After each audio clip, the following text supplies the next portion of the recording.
Alam mo kung ano yung maganda kapag nasa probinsya ka?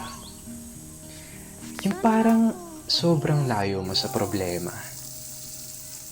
Yung manghuni ng ibon, sariwang hangin, na kahit sobrang bigat ng pakiramdam mo, kapag naranasan mo tong mga to, biglang mawawala na lang.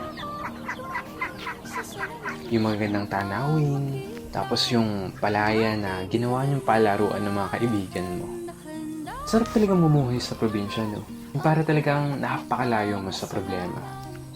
Yung parang napakalayo mo sa malupit na sistema ng mundo. Na kapag nasa probinsya ka, mararamdaman mo talaga yung halaga ng sarili mo kesa sa iba.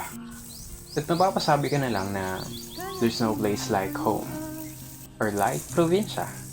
At ikaw na nanonood nito ngayon, masaya ako at naparamdam ko sa'yo ang pamumuhay sa isang probinsya.